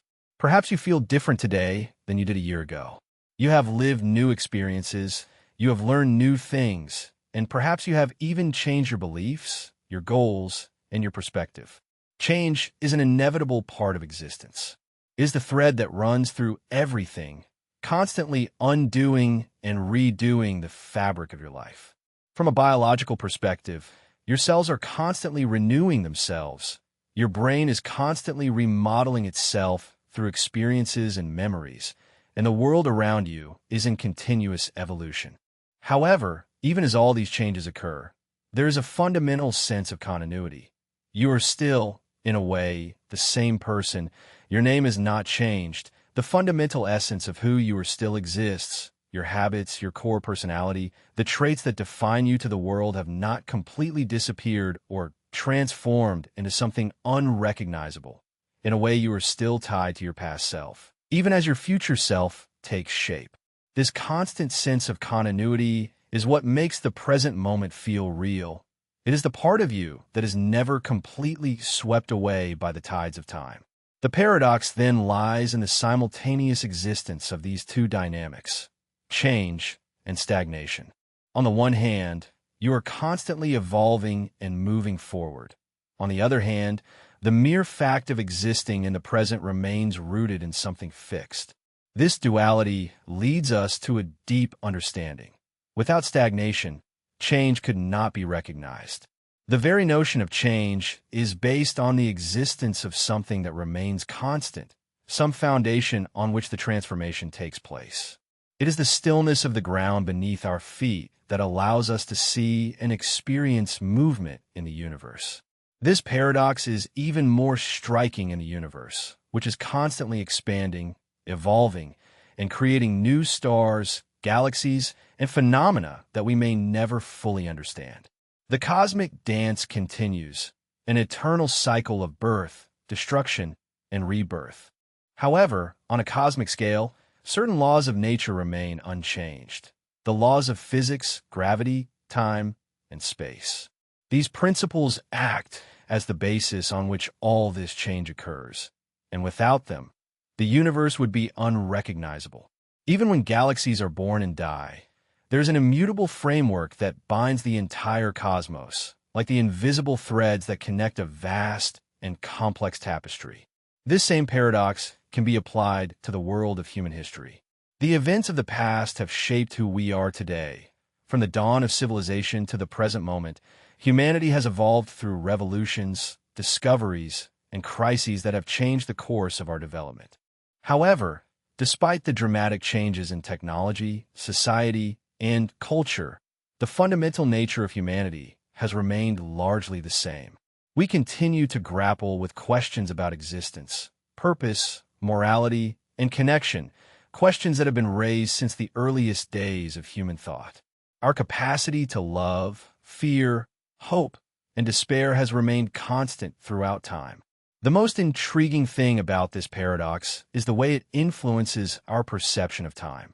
Time, as we experience it, is often perceived as a continuous flow that is always moving forward and carrying us with it. But within the stream of time, there are moments of stillness, places where everything seems suspended in a way that defies the rush of change. It can occur during a quiet reflection, a moment of clarity, or even in nature, where time seems to slow down and offer us a glimpse of eternity. In those moments, the paradox becomes evident. Although time continues to flow, there are points in it where we can experience an immutable stillness, even in the midst of relentless movement. At the same time, our personal experience of time is a dance between change and stillness. Each day we can wake up with an idea of who we are, but as the hours pass, we experience changes in perception, in mood, in the understanding of the events of the day, which alter our mental state. However, at the end of the day, we return to an appearance of who we were before. This cyclical experience of becoming and returning, of change and stagnation, is the rhythm of human life. It is also worth noting how this paradox applies to our memories. Memories, by their nature, change over time. As we remember past events, the images, emotions, and meanings associated with those memories change, influenced by our current mental state. However, the essence of those memories, their fundamental existence, remains fixed, anchored in the past, frozen in time, but constantly reshaped in our present mind. In this sense, the memory of the past exists in a state of change and stasis, remains the same, but is never quite the same. In a broader context, we see that the paradox of change and simultaneous stagnation is a fundamental principle of existence itself. It is the tension between what is and what could be, between the known and the unknown, between stability and growth. This paradox suggests that life, in its deepest sense, is not about choosing one side or the other, but accepting the delicate balance between both. By recognizing the interaction between change and stagnation, we come to understand that the world is not defined by an absolute state, but by the constant interaction of these forces, each of which gives meaning to the other. Ultimately, the paradox of simultaneous change and stagnation invites us to consider a deeper truth, that true transformation can only occur when there is something to transform, something to build on. It is the fixed point in the constantly changing landscape that allows us to measure progress, appreciate the flow of time, and understand the profound cyclical nature of existence.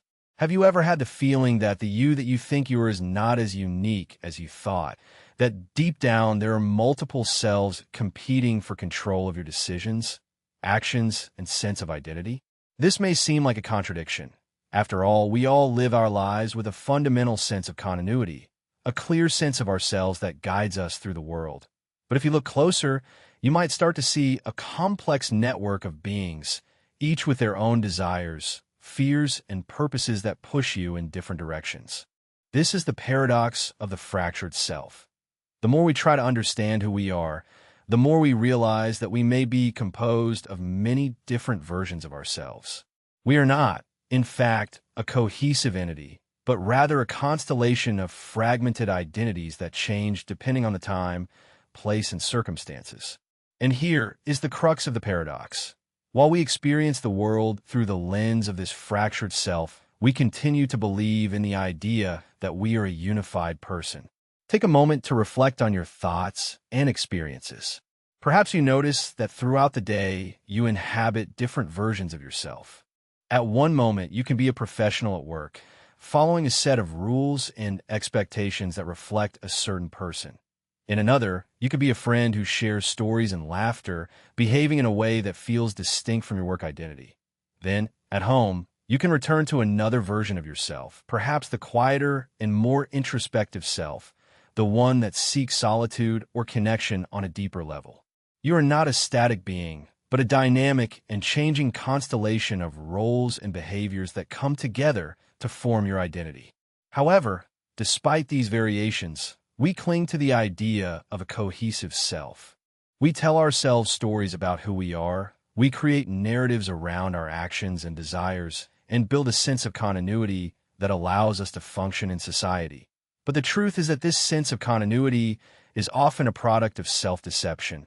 We prefer to think of ourselves as a single and immutable entity because it provides us with comfort and coherence. The paradox lies in the fact that while we construct this unified sense of self, the reality is that we are constantly changing, adapting, and evolving.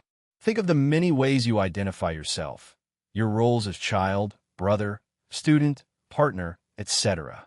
Each of these identities carries its own set of expectations and behaviors. If you met someone who has only known you in one of these roles, they might have a completely different perception of you than someone who has known you in another context. In each case, the you that they perceive might seem different, even though you see yourself as the same person in all contexts. This multiplicity of beings is not a defect. It is a characteristic of human existence. We are shaped by the circumstances in which we find ourselves, and, as a result, we are constantly evolving to meet the demands of those circumstances. The most striking manifestation of this paradox is found in the field of memory. Looking back, you may find that the person you were a year ago, or 10 years ago, seems like someone completely different. Your past self may seem distant to you, like a character in a story you once knew but no longer fully identify with. In this way, the fragmented self extends backwards in time, creating multiple versions of you that no longer exist but continue to influence who you are today. You're the sum of those past goings, even though they no longer exist in the same way as before. Moreover, this fractured self also extends forward. The person you will become is not a fixed entity, but a changing and malleable construction. Your future self is likely to be someone very different from the person you are now, shaped by the decisions you make, the experiences you live, and the environment in which you live. Just as you can no longer fully identify with your past self, you may find that the version of yourself in the future seems equally foreign to you, a stranger to whom you will only get to know over time, and yet that future self is still you, as real as the present self, and is shaped by the same continuous process of fragmentation and recombination. This paradox is not only psychological, but extends to the realms of philosophy and metaphysics. Philosophers have long debated the nature of the self. Some argue that the self is an illusion, a convenient fiction created by our brain to help us navigate the world. Others suggest that there is a deeper and immutable essence at the core of our being, something immutable that remains constant over time. But the paradox of the fractured self suggests that both perspectives may be true.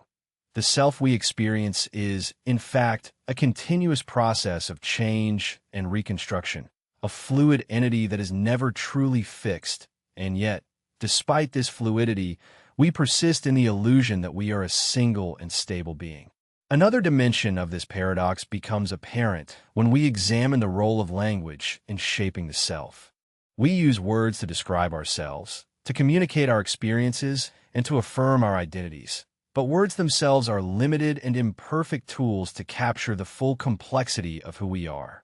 A single word can never encompass the full depth of our thoughts, emotions, and actions. Language, in this sense, is a tool for constructing a coherent narrative around the fractured self. We string words together to create a sense of unity, even though the reality of our existence is much more fragmented and chaotic. In a sense, language is both the means by which we impose order on the self and what obscures the fragmented nature of our existence. The paradox of the fractured self calls into question the very nature of identity. If we are not a unique and immutable entity, then what are we? Are we simply a collection of changing roles, a mosaic of cells that come together to form a human being? Or is there something deeper at stake, something that connects these roles and gives them coherence? Perhaps the answer does not lie in looking for a unique and fixed self, but in accepting that a fractured self is a natural part of the human experience. To be human is to be in a state of constant change, to exist as a multitude of beings always in the process of becoming. The real challenge, then, is not to seek a unified self, but to embrace the complexity and multiplicity of our existence. By doing so, we can begin to understand that we are not one thing, but many things always in motion, always evolving, always becoming. The act of making decisions is fundamental to our experience as human beings. Every day, we face big and small decisions that shape the course of our lives, from the mundane, like what to eat, to the monumental, like what career to pursue.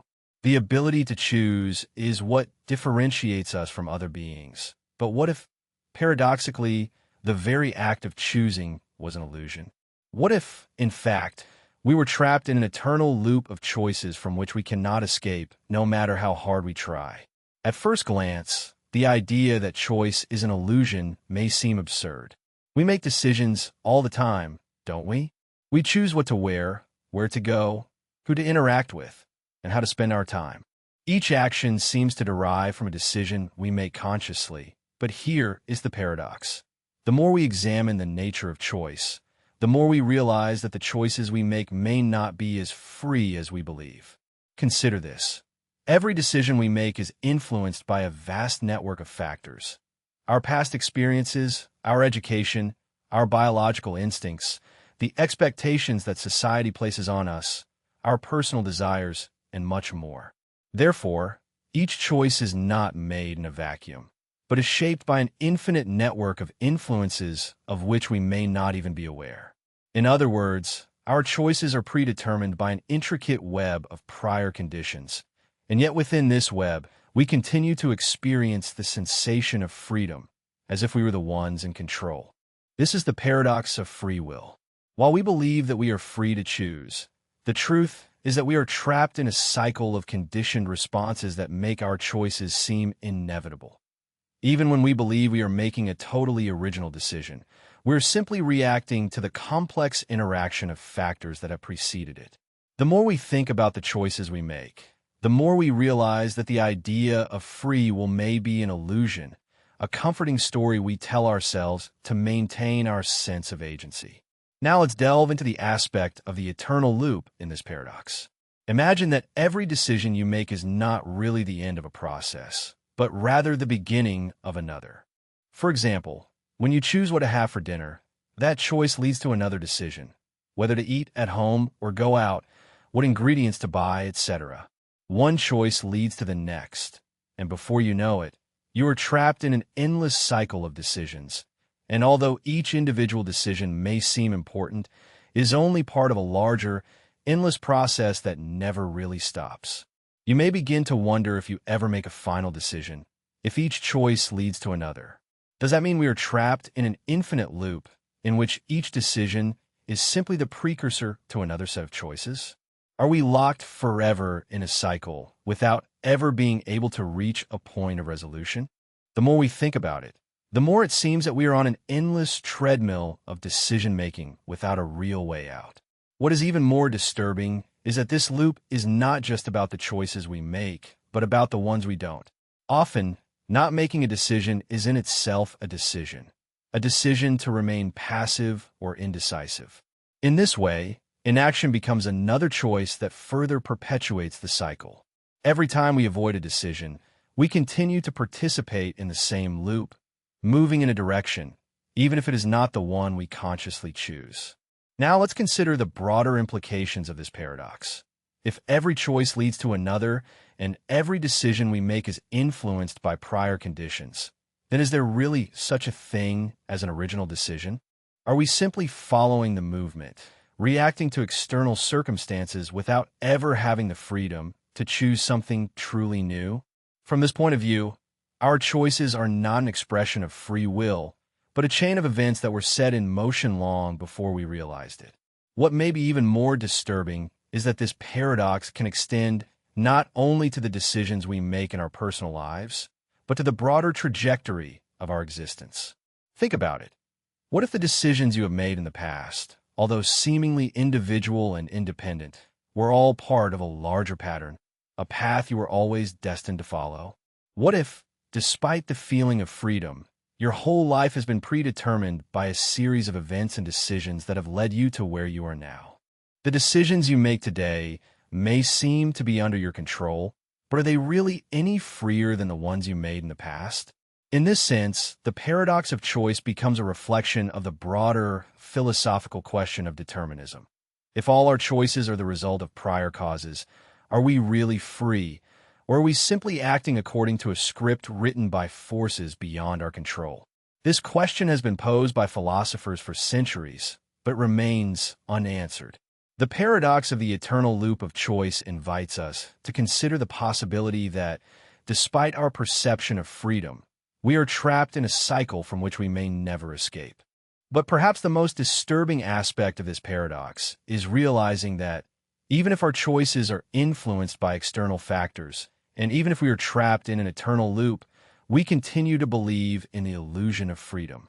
We continue to make decisions, to act as if we have control over our lives, and to feel responsible for the results of our decisions.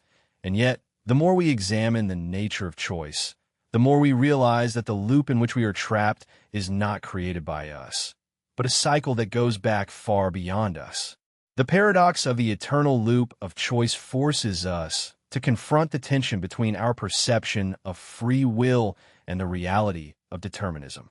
It challenges us to reconsider the very nature of choice and to ask ourselves whether true freedom is even possible, or whether, in fact, we are destined to be trapped forever in a cycle of decisions that we cannot break. There is an undeniable complexity in the human mind. It can analyze, contemplate, reason, and reflect, while also being the tool we use to understand the world around us. We often think of ourselves as conscious beings, capable of understanding our thoughts, our desires, and our motivations. But here lies the paradox. How can we, as thinking beings, truly know the mind that is thinking? How can the mind, the very instrument through which we explore the world and ourselves, fully understand itself? At first glance, the idea that the mind does not fully know itself may seem contradictory. After all, we engage in self-reflection, introspection, and analysis on a regular basis. We have a concept of who we are, a sense of our beliefs, emotions, and desires. In a way, it seems that we know each other intimately, but this understanding may not be the whole truth. To truly know the mind, to fully understand its functioning, it would require an infinite capacity to observe itself from all angles, every moment, and every thought. This task is impossible. The mind is inherently limited in its capacity to understand itself, creating a paradox at the core of self-awareness. Let's consider the nature of consciousness. Consciousness is often described as the awareness of one's own thoughts, experiences, and existence. But if consciousness is what allows us to be aware of ourselves, how is it that we can be aware of our consciousness? It is as if we were trying to use a tool to examine ourselves, creating an infinite loop. To understand consciousness, we must be aware of it, but being aware requires a level of awareness that seems to elude us. The mind becomes a loop that tries to catch itself, never succeeding. The limitations of introspection deepen this paradox. We can look inward and analyze our thoughts, but we cannot always access the underlying processes shaping them. Many of our mental operations occur below the surface of conscious awareness. Our subconscious, our biases, and our emotions often operate without us fully understanding them. For example, when we believe that we are making a rational decision, it is easy to overlook underlying subconscious influences, such as past experiences, cultural conditioning, and emotional responses that may be driving the decision. In fact, much of what we think we know about ourselves is based on partial truths. We may think we understand why we feel a certain way, but we are only tapping into a fraction of the factors that shape our feelings. Our minds are a vast and complex network of conscious and unconscious elements, and we are only scratching the surface. No matter how much we try to reflect, we will never have complete access to our mental landscape. This incomplete understanding raises the question of whether, if we cannot fully know our own mind, can we ever really know anything about ourselves? This paradox goes beyond the individual and extends to the broader question of human nature. We like to think that we are rational and self-aware creatures, but if we cannot even fully know our own mind, to what extent is our perception of reality reliable? If we cannot even understand the full extent of our own thoughts and motivations, what can we really know about the world around us? How much of what we believe to be true is shaped by limited or distorted visions of ourselves and our environment? The mind's inability to understand itself also extends to its sense of identity. Who are we really? We often define ourselves by our memories, our experiences, and the roles we play in life. But our memories are unreliable and constantly reshaped by our own perceptions. Our sense of identity is fluid, changing over time as we encounter new experiences and information. How can we claim to truly know ourselves when our sense of self is so malleable? If we cannot even identify who we are at any given moment, how can we trust that we truly understand the essence of our being? Furthermore, the limitations of the mind extend to our understanding of emotions. Emotions are often fleeting and unpredictable, arising from the depths of our subconscious. We may feel sadness, joy, anger, or fear, but the origin of these emotions is not always clear. Sometimes we do not even understand why we feel a certain way, let alone are we able to express it. We may try to rationalize our emotions, but in doing so we risk reducing them to mere logical explanations, ignoring the deeper, often irrational, forces that are at play. Another aspect of the mind's ignorance lies in its relationship with the body. We experience our thoughts, feelings, and actions through our physical bodies, but the body is a separate system with its own complexities that the mind cannot fully control. For example, the brain may try to interpret sensory information coming from the body, but it is impossible for the mind to fully understand the complexities of bodily processes, such as the autonomic functions of the nervous system, hormonal fluctuations that influence our emotions, or the ways in which trauma is stored in the body. The mind may think it understands the body, but remains unaware of many aspects of its own physical existence. In trying to understand the mind, we are faced with a disturbing truth. The mind is not a perfect autonomous system, but is in many ways a mysterious and enigmatic force, unable to fully understand itself. The more we try to analyze our thoughts, our emotions, and our consciousness, the more we realize that there is an infinite depth of complexity that will always remain beyond our reach. This paradox forces us to confront the limits of human knowledge and the frontiers of self-awareness. Although we may never fully understand our own minds, perhaps the pursuit of understanding is what really matters. The attempt to know ourselves, to explore the depths of our consciousness, is an ongoing journey that may never have a definitive end, but that can shape our experience of life. Ultimately, the paradox of the mind that does not know itself reveals a profound truth about human existence. We are always both the observer and the observed, trapped in a cycle of self-examination that will never fully give us the answers we seek. In this uncertainty, however, lies the beauty of self-awareness, an imperfect and continuous process that allows us to continue asking, exploring, and evolving, even though we may never fully know the mind that is asking the questions. The concept of perspective is fundamental to our way of experiencing the world. We see everything from a specific angle, shaped by our physical position, our beliefs, and our personal experiences. At every moment of our lives, we see the world through a particular lens that filters reality according to what we know and how we feel. However, what if this perspective that we rely on, the very one that shapes our understanding of reality, does not really exist in the way we think it does at first glance? The idea that a point of view does not exist may seem absurd. After all, it is easy to assume that our perception of the world is something fixed and tangible. We stand in a specific place, we look at an object, and, from our privileged position, we understand its size, shape, and color. We look at people and form judgments based on their appearance, actions, and words, all filtered through our personal experiences, but this filtering process can hide the truth about the nature of perspective itself. It implies that our understanding of reality is not the direct result of an objective truth, but rather a narrative construction created by our minds. The paradox arises when we consider the fact that our point of view is never truly fixed or stable, but is constantly changing, adapting to new information, and evolving with our thoughts, moods, and experiences. The very idea of a perspective is a transient construction that changes from moment to moment. We can think that we have a clear, stable understanding of a situation or event, but our perspective is always subject to the forces of memory, emotion, and context. This means that the point of view on which we rely to navigate the world is not as reliable or consistent as we might think. In a way, perspective is itself an illusion. Our brains are programmed to process sensory information and create a coherent understanding of the world, but this process is far from objective.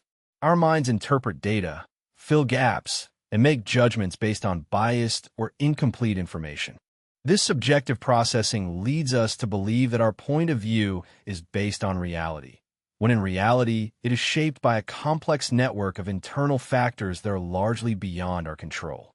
Our experiences, desires, and fears influence how we perceive the world, biasing our perception of events, people, and even ourselves. But there is more. Our perception of the world is shaped not only by internal factors, but by the very structure of our mind. We can never see the world exactly as it is because our senses are limited.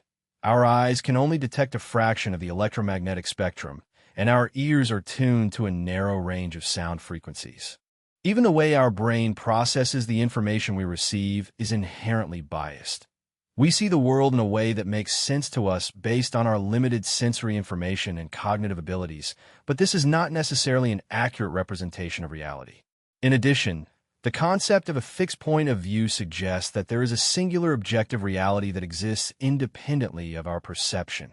However, this assumption crumbles when we consider the diversity of human experience. People from different cultures, backgrounds, and educations perceive the same event in very different ways. A single story can be told from multiple perspectives, each tinged by the unique experiences and biases of the narrator. What we see and understand as real is shaped by our individual points of view, and these points of view are influenced by the context in which we find ourselves. This paradox challenges the idea of objectivity itself. If reality is experienced through subjective points of view, how can we claim to have an objective understanding of the world? How can we know what is truly real if our perceptions are so inherently biased by our internal prejudices and our limited senses?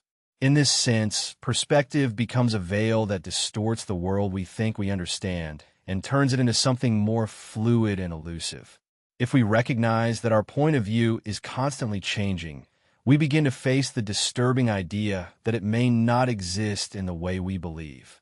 There is no fixed point of view from which we can see the world objectively.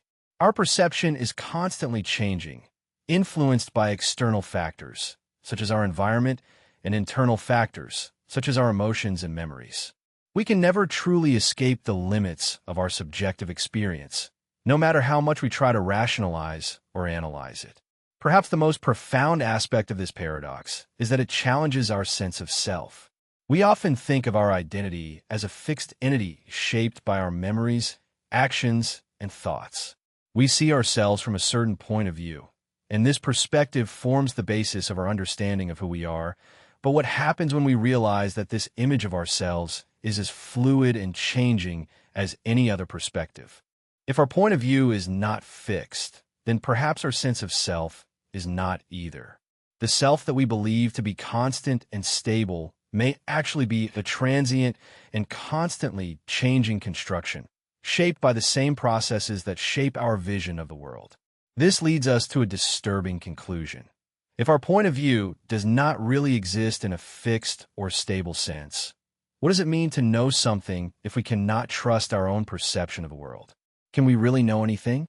Every fact that we believe to be true, every piece of knowledge that we acquire, is tinged by the lens through which we see it.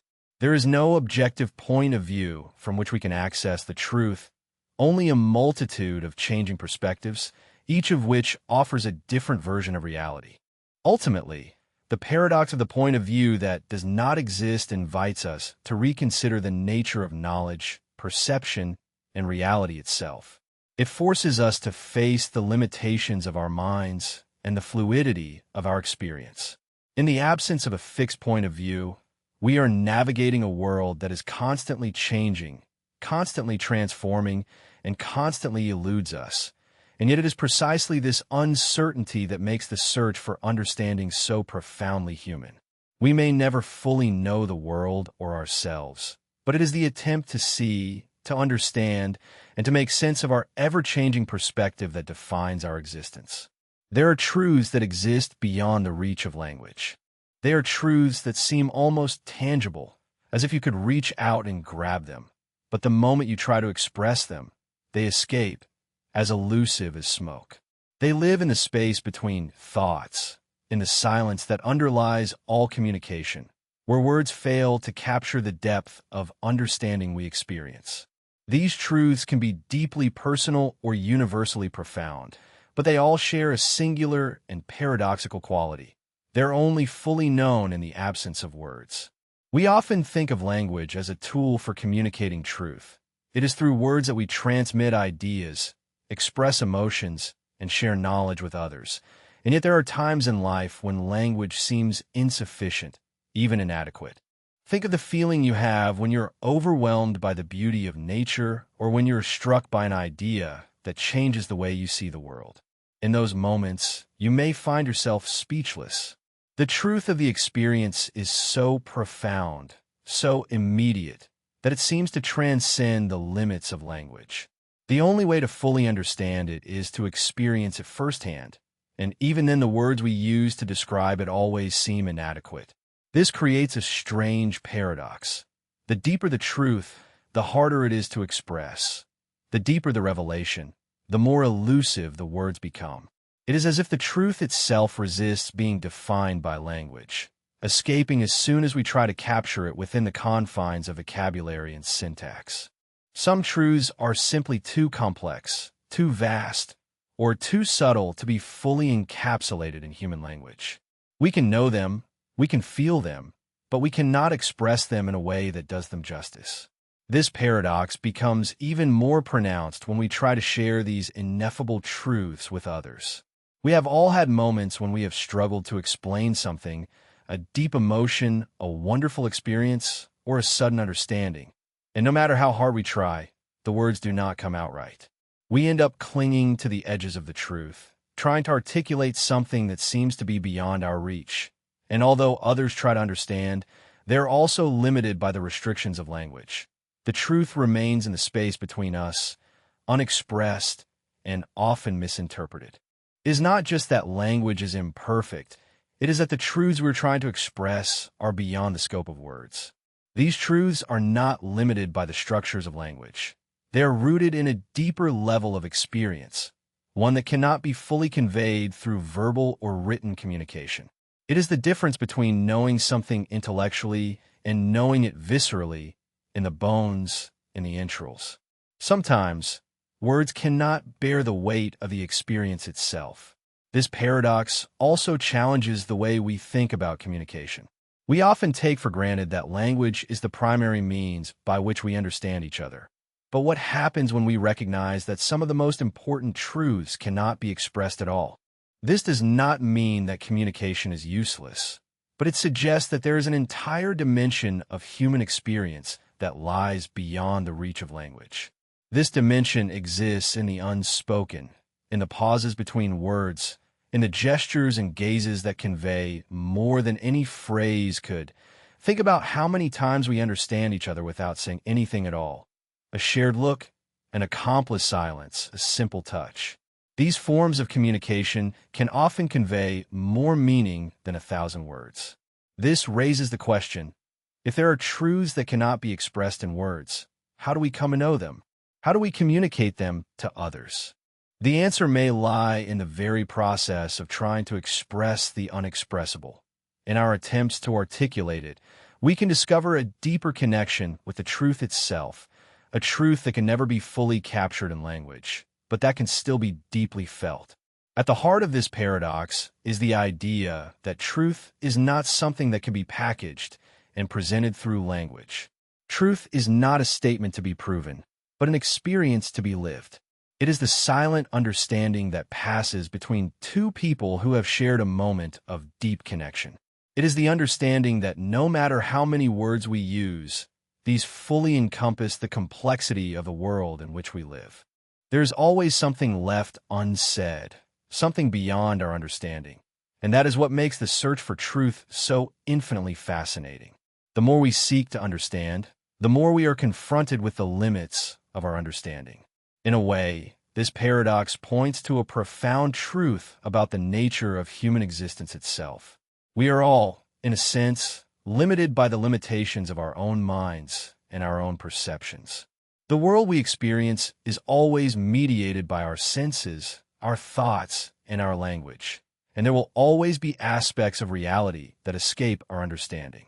However, it is precisely this limitation that drives us to move forward.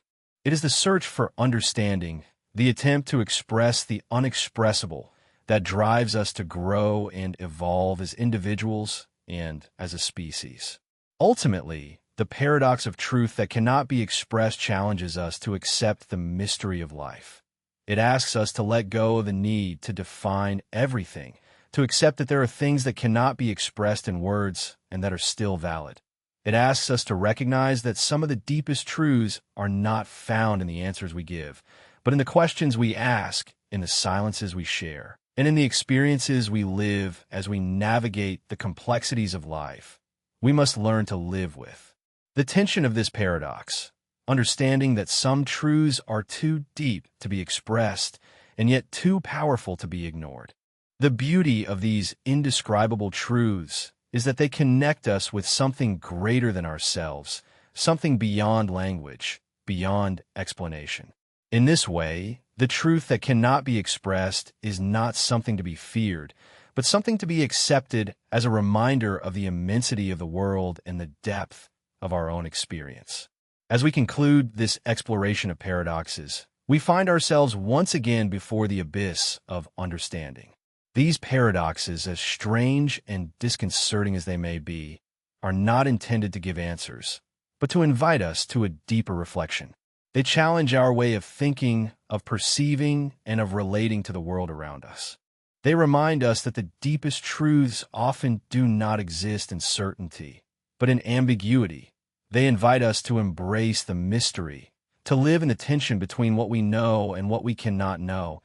Each paradox explored here highlights a fundamental aspect of our existence. Our limitations, our desires, our struggles with meaning, and our relentless search for understanding. Whether it is the illusion of time, the enigma of the self, or the truths that language cannot express, these paradoxes reflect the complexity of human thought and the beauty of the unknown.